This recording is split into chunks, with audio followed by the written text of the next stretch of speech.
Bonsoir à tous et bienvenue à ce journal sur CamNews 24. À suivre dans cette édition, 40 millions de francs CFA pour la lutte contre le VIH-Sida. La somme a été récoltée au cours de la 116e Assemblée générale du groupement interpatronal du Cameroun JICAM.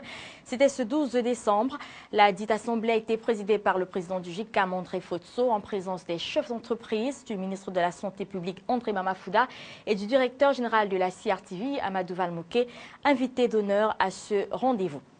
Et aussi de la discipline dans les rangs du RDPC, créée par décision du président national en date du 5 décembre dernier, la commission de discipline ad hoc au sein du comité central chargé de connaître les cas d'indiscipline relevés lors des élections législatives et municipales du 30 septembre 2013 vient de prendre fonction. Les membres de l'équipe conduite par Moussanga Peter Mafani ont été installés ce 12 décembre par le secrétaire général Jean Kouetté. Voilà pour les titres. Une fois de plus, bonsoir et bienvenue à ce journal sur CamNews 24. Le groupement interpatronal du Cameroun, JICAM, évalue le chemin parcouru au cours du second semestre de l'année 2013 et pose les jalons de l'année 2014. C'était ce 12 décembre lors de sa 116e Assemblée générale ordinaire tenue dans la capitale économique. La dite assemblée a été présidée par le président du JICAM, André Fotso, en présence des chefs d'entreprise, du ministre de la Santé publique, André Mamafouda, et du directeur général de la CRTV, Amadou Valmouké, invité d'honneur à ce rendez-vous. Apollinaire Zobenbon et Benoît Demois pour plus de détails. D'après André Fotso, président du groupement interpatronal du Cameroun, le secteur privé n'aura pas marqué un pas important dans la croissance économique de notre pays en cette année 2013. La faute à certaines pesanteurs et lenteurs administratives qui plombent davantage l'activité économique au Cameroun. Cette mauvaise santé économique s'est également répercutée à l'échelle mondiale. On en veut pour preuve le dernier classement du Business Doing où le Cameroun a perdu cette place par rapport à l'année dernière. Le Cameroun se trouve également dans une phase d'endettement importante de la taxe sur la valeur ajoutée. Face à ce triste constat, André Fotso déclare qu'il est temps de prendre les mesures qui s'imposent afin que l'entreprise joue pleinement son rôle de vecteur de croissance. Pour ses activités propres, le groupement interpatronal du Cameroun est resté fidèle à ses engagements. L'organisation des plateformes d'échange secteur privé, secteur public, l'ouverture avec le monde extérieur sont à mettre à son actif. Pour l'année 2014 qui pointe à l'horizon, le groupement interpatronal du Cameroun compte rectifier le tir de cette année 2013. Ceci en mobilisant tous les acteurs du secteur privé pour une réussite de la croissance économique, mais aussi à accompagner les entreprises dans leur action de développement. En agissant de la sorte, l'économie camerounaise pourra ainsi sortir de sa léthargie. Et au cours de cette assemblée générale du JICAM, nous le disions en titre, près de 40 millions de francs CFA ont été récoltés pour la lutte contre le VIH-Sida. Concrètement, il s'agit d'appuyer le ministère de la Santé publique dans l'approvisionnement en ARV. L'acte rentre dans le cadre d'une convention signée en 2009 entre le JICAM et le ministère de la Santé publique. Reportage. Plus de 20 millions de francs CFA, voilà la somme qui aura été collectée en espèces lors de cette 116e Assemblée générale du JICAM pour appuyer le ministère de la Santé publique dans l'acquisition des antirétroviraux. Plus de 20 millions de francs CFA en espèces, mais près de 40 millions comptons les promesses pour permettre aux 5 555 808 personnes vivant avec le VIH au Cameroun d'avoir accès aux antirétroviraux gratuitement.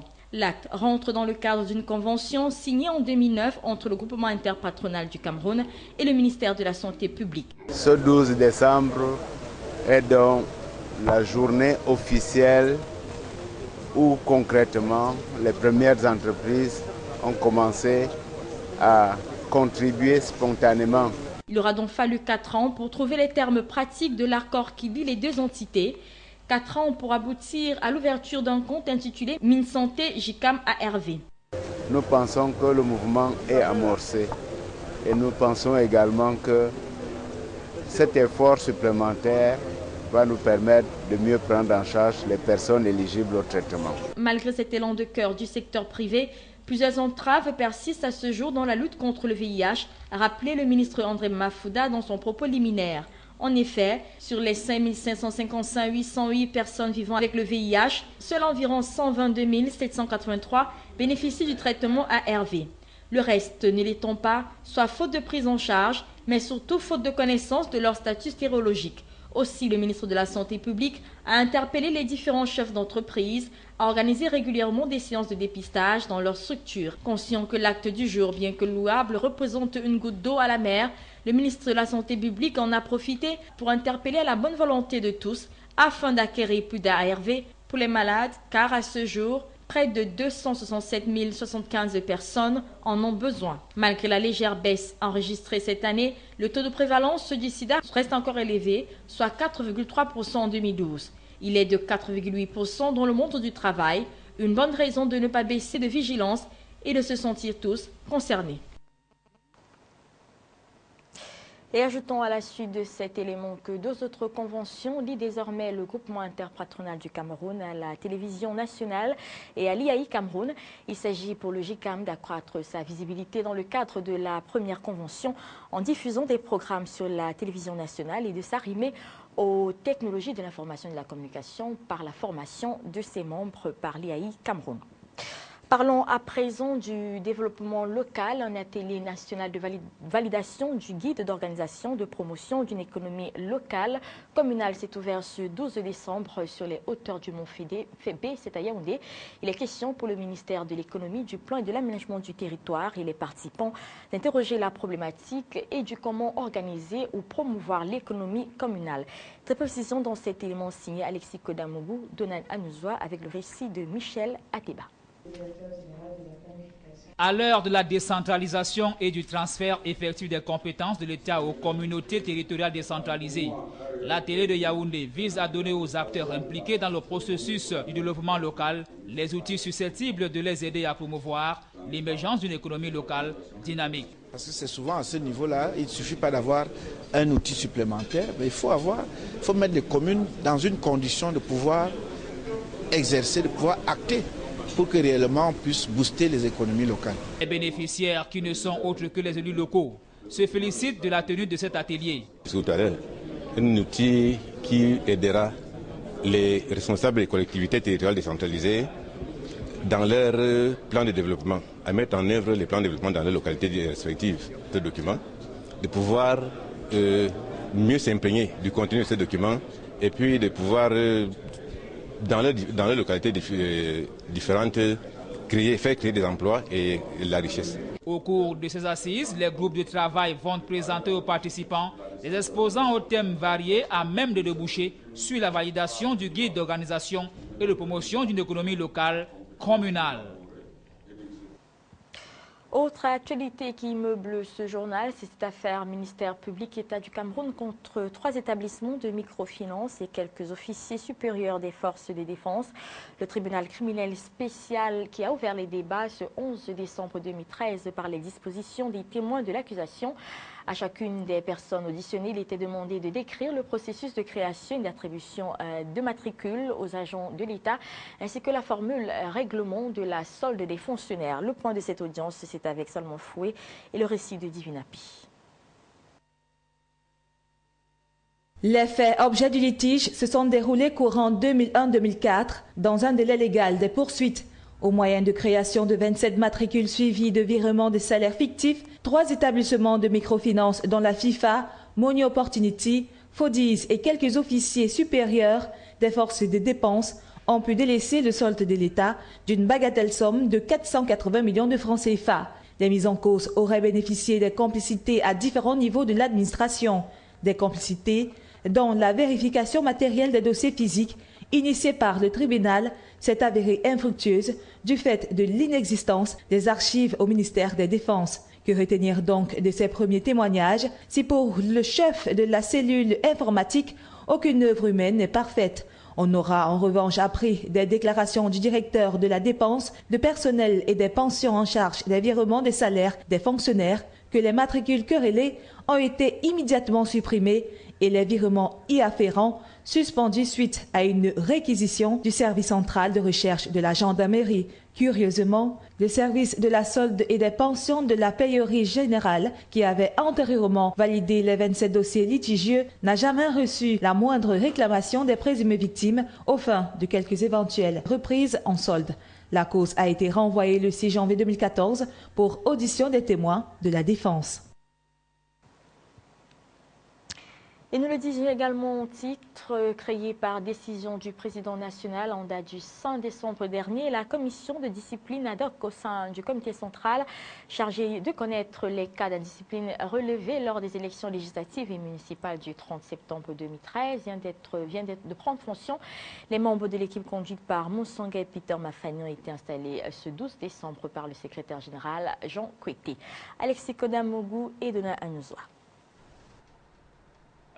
Il a fallu 5 mois au RDPC pour penser au remède à même de guérir les plaies issues de ces querelles intestines. Pour mémoire, la désignation des candidats du parti au double scrutin législatif municipal du 30 septembre dernier et l'investiture des exécutifs locaux qui s'en est suivi ont servi à l'opinion publique l'image d'une formation politique aux allures d'une pétaudière.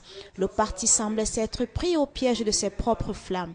Et c'est pour assainir le milieu dorénavant de plus en plus malsain que les dispositions des articles 27, 31 et 32 des statuts du parti ont amené le président national, son Excellence Paul Biya, à réagir. De ce fait, il a signé le 5 décembre dernier une décision portant création d'une commission de discipline ad hoc au sein du comité central chargé de connaître les cas d'indiscipline relevés lors des élections législatives et municipales du 30 septembre 2013. La désignation d'une telle commission serait une réponse aux doléances des militants de la base qui subissent sans façon et avec moins d'égard le diktat de certains caciques royalement installés au sommet de la pyramide RDPC. Je suis comblé parce que j'ai publié cette petite réflexion après les élections. Le RDPC, la grande indiscipline et ses conséquences. Voici ça. Alors je posais déjà le problème parce que les gens sont quand même allés trop loin. Ce qui s'est passé était choquant. C'était à la limite un roll-up. C'est-à-dire le RDPC devenait le parti des ministres et des directeurs généraux qui étaient donc capables de mettre leurs femmes, leurs amis, leurs frères, leurs copains, etc.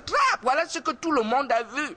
Et c'est ça qui a choqué et qui choque tous les Camerounais. Un autre courant loue la décision du président national, mais apprécie mal la tenue à huis clos de cette cérémonie d'installation. Nous n'avons jamais vu un acte du chef de l'État être aussi malmené dès le départ. Vous savez que nous sommes quand même des enseignants de sciences administratives, le RDPC a des magistrats, des intellectuels. Bon, on nous invente toujours des méthodes. Bon, vous voyez que les membres du comité central, y compris suppléants et les militants, ne peuvent pas assister à une installation. Bon, on espère que ce n'est pas un jeu pour torpiller cette fin de la récréation que vient de siffler le chef de l'État. La commission qui prend officiellement ses fonctions ce 13 décembre comprend un président, 4 vice-présidents, 6 membres et 7 rapporteurs. Quant à son règlement, la commission se réunit sur convocation de son président et dans le cadre de leur défense, les mises en cause, s'ils le désirent, peuvent se faire assister par 3 pairs de leur choix, suivant l'article 3 de la décision suscitée. Et dans un autre registre, mise à jour des connaissances des personnels en service à l'antenne protocolaire et consulaire de Douala. C'est entre autres objectifs du séminaire d'imprégnation et de renforcement des capacités de 2 jours qui a débuté ce 12 décembre 2013 à Douala. La cérémonie d'ouverture des travaux était présidée par le gouverneur de la région du Littoral, représentant personnel du ministre des Relations extérieures, en présence du secrétaire général du MINREX, chef de la délégation des services centraux et autres autorités administratives. Éric Ticheux, José Ngongan. Ils sont 5 diplomates rompus à leur tâche venus du ministère des Relations extérieures pour partager avec le personnel de l'antenne protocolaire et consulaire de Douala leur expertise, sciences, connaissances et expériences afin de renforcer leurs capacités et faire d'eux des véritables leviers à même de soutenir les actions du MINRES. Nous avons jugé utile, compte tenu de l'importance même ici à Douala, de venir mettre à niveau ces collaborateurs qui, au jour le jour, sont tenus d'encadrer le corps consulaire ici et les autorités compétentes locales. Durant 2 jours, ces échanges pédagogiques porteront sur l'art et la manière en diplomatie, le savoir-vivre et le savoir-être diplomate, pour ne citer que cela. Selon le chef de la délégation des services centraux, cet atelier, le tout premier du genre, est organisé à juste titre, car la ville de Douala est la porte d'entrée et de sortie du pays, avec son port et son aéroport international. L'antenne protocolaire et consulaire de Douala étant une véritable plaque tournante, constamment en mouvement, avec le passage des hautes personnalités et autres diplomates, le gouverneur a dans son discours d'ouverture invité les stagiaires à tirer des leçons lors des débats afin de profiter au maximum des 48 heures mises à leur disposition par le MINRES pour faire d'eux des diplomates prêts à prendre la relève. Et l'on en reparle, la 3e session de la législative 2013 s'est refermée hier, 11 décembre 2013. Le président du Sénat, Marcel Ndiaye, a clôturé les travaux de la session budgétaire qui marque ainsi la fin de la première année législative du premier Sénat sur un air de satisfecit, avec au menu quelques grandes annonces qui ont fait à l'ouverture d'une police d'assurance aux sénateurs et la remise des cocordards pour véhicules. Reportage d'Anila Tangana et Justin Kougon. Cette session a permis au Sénat d'adopter le principe de la navette parlementaire. Le budget de l'État du Cameroun pour l'exercice 2014 qui s'élève à la somme de 3 312 milliards de francs CFA, non sans procéder au même exercice pour son règlement intérieur et sans projet de loi quelques jours plus tôt. C'est dans une ambiance détendue que le président Marcel Ndifendi a mis un terme aux travaux de la session en présence du chef du gouvernement et de quelques membres de son équipe.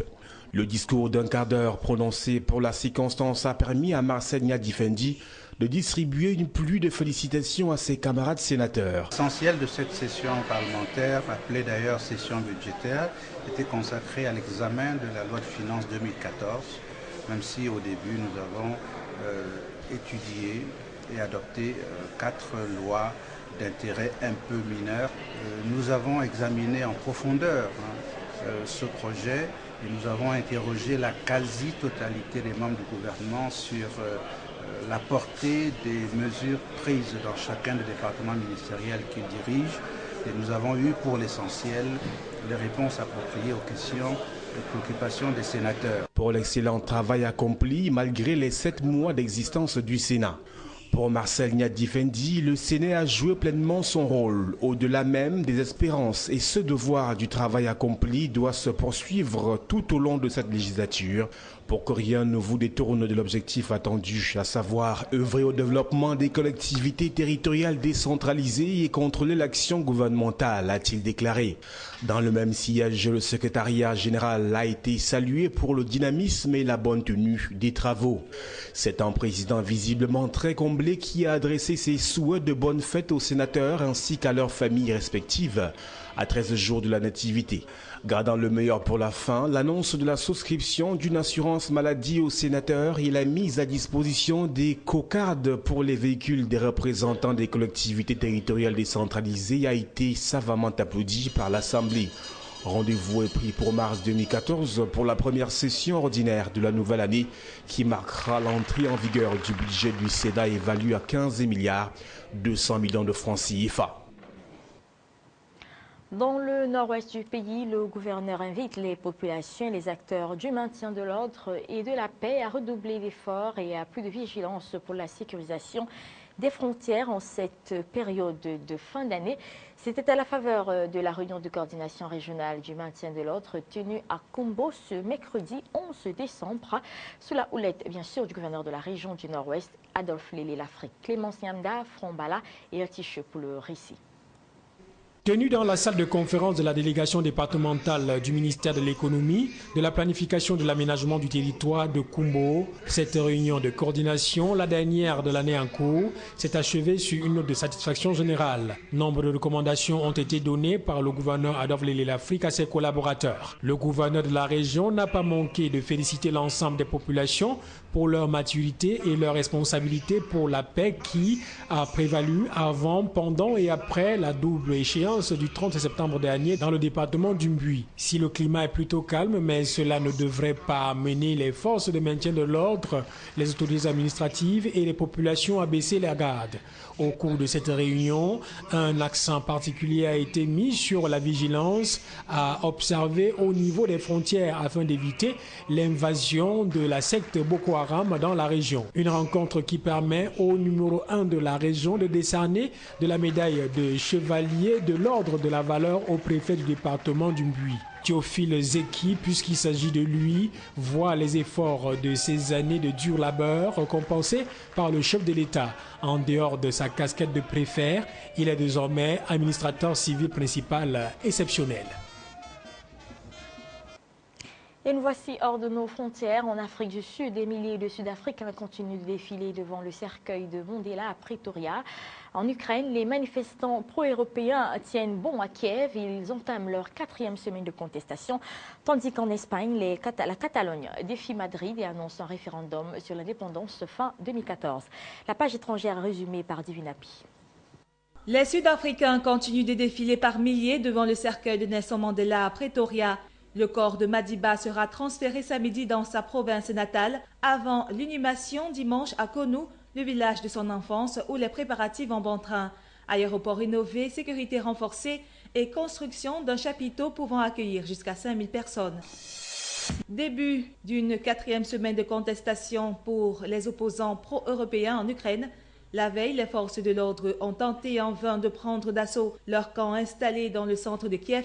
En coulisses, les pourparlers continuent. Le président Yanukovych serait prêt à revenir sur son refus de signer l'accord d'association entre Kiev et l'Union, selon la chef de la diplomatie européenne. La Catalogne défie Madrid et annonce un référendum sur l'indépendance fin 2014. Artur Mas, le président de la Catalogne, annonce ainsi la tenue en novembre 2014 d'un référendum sur la création d'un État catalan indépendant. Annonce démentie par le gouvernement pour qui ce vote est contraire à la Constitution. Mise en examen pour 6 empoisonnements et 3 tentatives d'empoisonnement sur personnes vulnérables de l'aide soignante d'une maison de retraite en Savoie. Employée depuis l'été 2012, elle a administré un cocktail de médicaments à 9 pensionnaires qui n'étaient pas en fin de vie selon le parquet. La suspecte aurait reconnu vouloir soulager leur souffrance, mais pas les tuer. Avant sa grande tournée des cheminées le 25 décembre prochain, le Père Noël s'amuse au milieu des poissons dans un aquarium de Tokyo. Il a à cette occasion distribué des friandises aux poissons. Sans doute ont-ils été très sages. Voilà, c'est la fin de cette édition du journal, mais avant de partir, je vous en rappelle les titres. 40 millions de francs CFA pour la lutte contre le VIH-Sida. La somme a été récoltée au cours de la 116e assemblée du groupement interpatronal du Cameroun, JICAM. C'était ce 12 décembre. La dite assemblée a été présidée par le président du JICAM, André Futso, en présence du ministre de la Santé publique, André Mafouda, et du directeur général de la CRTV, Amadou Falmouké, invité d'honneur à ce rendez-vous. Et aussi de la discipline dans les rangs du RDPC, créée par la décision du président national en date du 5 décembre dernier, la commission de discipline ad hoc au sein du comité central du RDPC, chargée de connaître les cas d'indiscipline relevés lors des élections législatives et municipales du 30 septembre 2013, vient de prendre fonction. Voilà donc pour les titres qui ont été développés dans ce journal. Merci de l'avoir suivi. Très bonne continuation de programme sur CamNews 24.